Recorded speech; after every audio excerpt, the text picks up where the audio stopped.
Et c'est donc, Victor, le troisième et dernier jour de l'élection présidentielle russe ce matin. Qui commence, selon l'armée russe, sous une pluie de 35 attaques de drones ukrainiens.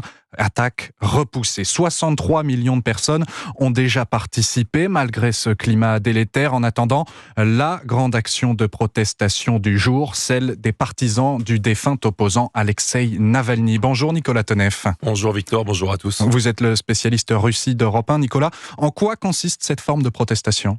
Eh bien, c'est de la résistance civique en accomplissant légalement, sans violer aucune loi, son devoir électoral et même patriotique selon la rhétorique officielle.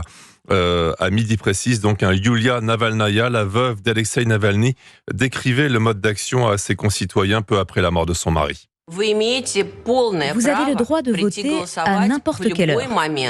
Voter à midi n'est pas plus dangereux qu'à un autre horaire.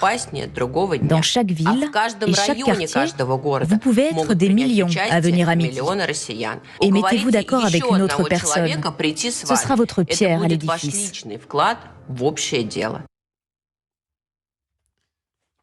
Nicolas, le pouvoir redoute-t-il cette action et essaie-t-il de la combattre ?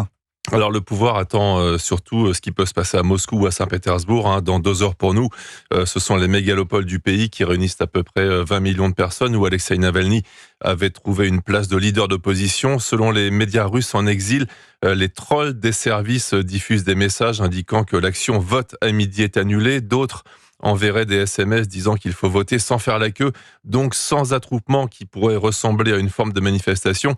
La difficulté pour le pouvoir, c'est de reconnaître dans un bureau de vote à midi celui qui vient pour protester et celui qui serait venu de toute façon à midi. Merci Nicolas Tonev, spécialiste de la Russie pour Europe 1. Je signale d'ailleurs que ces dernières heures, une ONG qui surveille le scrutin en Russie annonce avoir des preuves vidéo de bourrage d'urnes. Ça se passe dans la région de Krasnodar. C'est d'ailleurs